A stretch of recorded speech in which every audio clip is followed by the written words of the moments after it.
I'm going to need a better setup than that, but I'm going to work with this. So, free hands. Going to do a quick gun check. Polymer 80, Glock 17 Gen 3, nothing in the mag well, nothing in the chamber, and double star AR-15, nothing in the chamber, and nothing in the mag well. So it's been a while since I've done one of these videos. I'm terribly sorry for laxing on these, but I hope you guys understand. I have a lot of things going on, alright? And making these videos is kind of tiring for me. So I want to first start off with, again, I'm sorry. I miss making these videos, but they're kind of taxing on me because I hate talking about dumb shit all the time. Especially things that I think are dumb shit, like anti-gun, gun grabbers, Democrats, liberals, leftists, socialists, communists. I hate talking about that shit all the time. So that's why these videos haven't been happening all the time. I hope you guys understand that. And secondly, I've only made at least 1 or 2 videos about the whole Kyle Rittenhouse thing, so this is a Kyle Rittenhouse video. Hold on, let me see if I can fix this. Not much better, but it'll work. So, I want to make a Kyle Rittenhouse video because over the last year, people have been talking all sorts of dumb shit about the 17-year-old that went to a protest. That he crossed state lines, that he had no business being there, that he was a white supremacist, that he was a Proud Boy, a Boogaloo Boy, that he was a vigilante, and all sorts of nonsense. And about, not a couple days ago, I was about ready to say a couple days ago, but more like a week or so ago, he was proven not guilty. He got a not guilty verdict from 12 people, plus 6 if 6 of those 12 had to be replaced. So he got a not guilty verdict from really 18 people. It was unanimous that he was innocent. And that only upset people. It really upset them. And to be honest with you, good. If you're upset because you didn't get the thing you want, it means you're a really shallow person and you didn't care about justice or getting the truth, right? You only cared about getting your man in jail. Alright. And another thing people are saying that, what if he was black? Well, the same day that Kyle got the not guilty verdict, a black man in Florida got a not guilty verdict also because it was self-defense. No two cases are the same, and just because the plea is not guilty because of self-defense does not mean they're all the same. So even though I said that a black man in Florida got a not guilty verdict because his verdict was not guilty on the rules and grounds of self-defense, does not mean they're the same thing. I mean, the McMichaels case and Ahmaud Arbery got a guilty verdict. The McMichaels got a guilty verdict. The father, son, and the one other dude that no one cared about the first 3 days until they're like thinking, why was he there videotaping? They got a guilty verdict, and they got it because their testimony that they were afraid for their lives was fucking stupid. So, I'm going to tackle this Kyle Rittenhouse thing. One, he's not a white supremacist. Apparently he's got some Hispanic in him, but the last 3-4 years, liberals have been screaming Hispanics can be white too, so I guess there's enough room for that. He's not a vigilante, because vigilantes continue shooting at people they don't like. And last I checked, some liberals are happy with vigilantes if it's someone they like. Kyle Rittenhouse was a Proud Boy. No. Again, no, he wasn't. Proud Boys have much shinier and nicer and awesome rifles than Kyle did. Kyle had a M&P 15 Sport 2 that he apparently knew how to use that night. And Proud Boys have kits and plate carriers and LBEs and all that good stuff. Why? Because they don't want to get shot in the chest and then bleed out internally. Because no one can tourniquet your torso. Kyle Rittenhouse shouldn't have been there. Neither should the 3 people that he shot. I would almost argue that if they weren't there, they wouldn't have been shot. And if Kyle wasn't there, he wouldn't have been the one doing the shooting. Alright, someone was going to get shot that night because there were guns. Even if Kyle wasn't there with an AR, someone there had guns. Gage Grosskreutz, regardless of whether or not Kyle was going to be there or not, still had a Glock 27 40 caliber Smith & Wesson handgun. Okay? He was going to be there with a gun regardless of whether or not Kyle was going to be there with a gun. I'm going to see if I can experiment with this setup real quick. Liking this one better. So, Gage Grosskreutz was going to have a gun there, regardless whether or not Kyle was there or not. And Kyle had no business being there, and he wasn't a member of the Kenosha community, or the community in Kenosha, vice versa, whatever. I'm not going to get into that. Because he crossed state lines. By the way, where's the border checkpoints for state lines?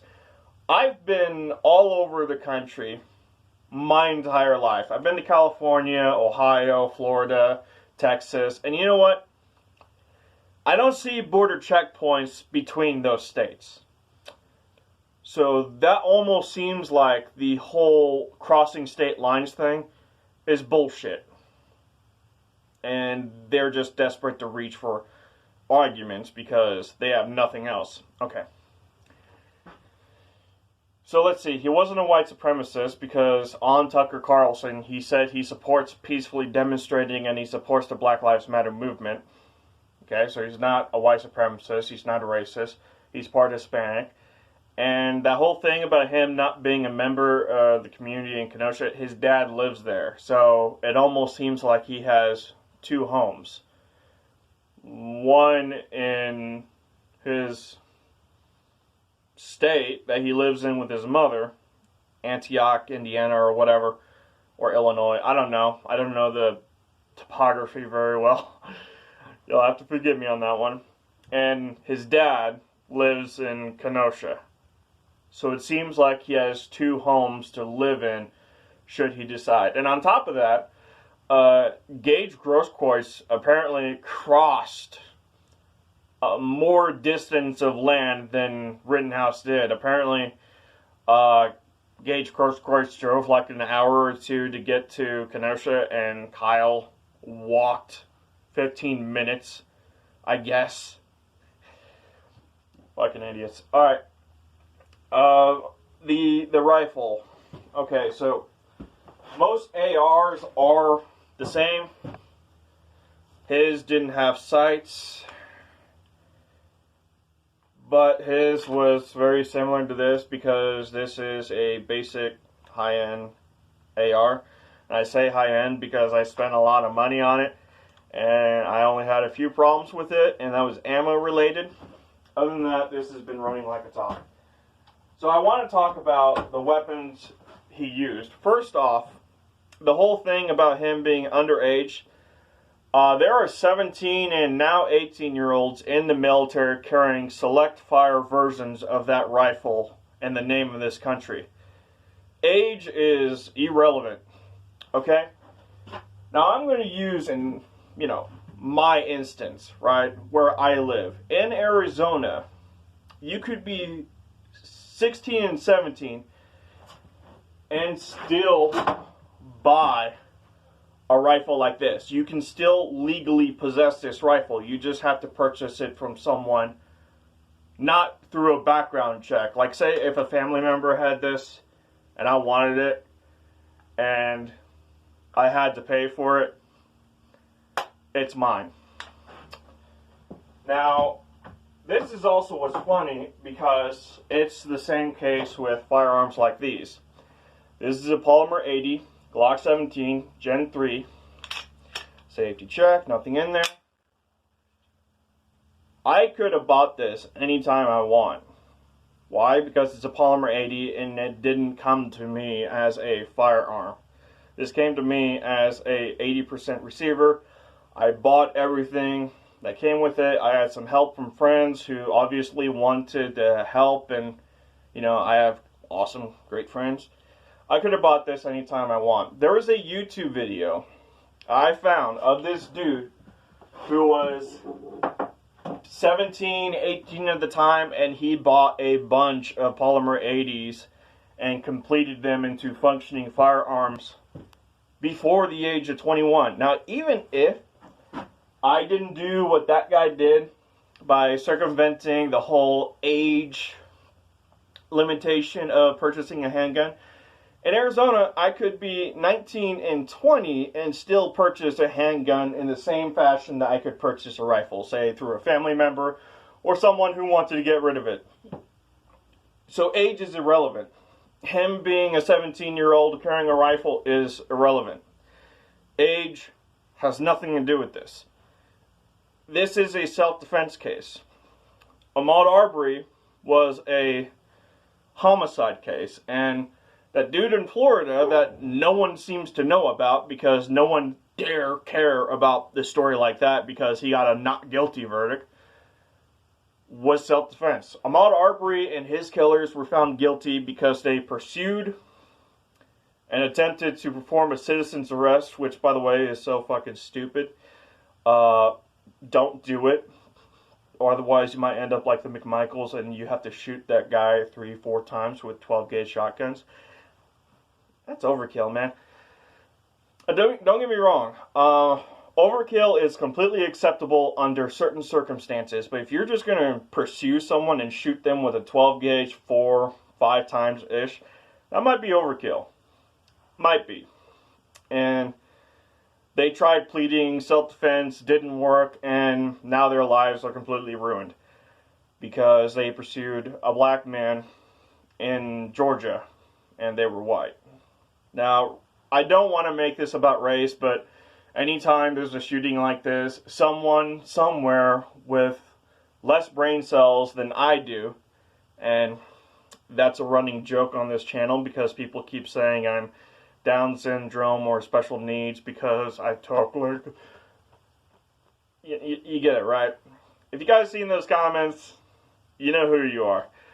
But yeah, people somewhere somehow are going to make this about race, even though it has nothing to do with race. It has everything to do with an innocent person, semi-innocent person getting shot by people unjustifiably. Kyle Rittenhouse was self-defense. He didn't pursue anyone. He tried breaking engagement with people when he was being chased and only shot when he had no other choice. And that's like 4 reasons right there why he shot Rosenbaum, or JoJo as Mark Ruffalo called him. It got worse from there because Kyle Rittenhouse ran down a road and was pursued by more people, legitimizing this as a self-defense case. Now, the reason why I didn't make a video about this when this broke last year is because it was cut and dry self-defense. No argument, no debate. He wasn't attacking anyone. He wasn't pursuing anyone. He wasn't trying to engage with anyone. And on top of that, pictures and photos and sound bites were being released that he was removing graffiti and rendering medical aid to people. Doesn't sound like someone who's there to act out violently and aggressively with so-called innocent protesters. And now we know the background of all of the so-called innocent protesters, the one that first tried attacking and taking the rifle from Kyle Joseph Rosenbaum, convicted child rapist. Sorry about the interruption there. I'm done talking about Kyle Rittenhouse, at least for today. I'll be able to see you guys tomorrow so I can continue talking about this, so I can talk about the other so-called innocent protesters. But tomorrow I'm going to recap what I said and make my ending statement on this so I don't ever have to make a video about this ever again. See you guys next time. And hopefully I'll be able to conclude this by then.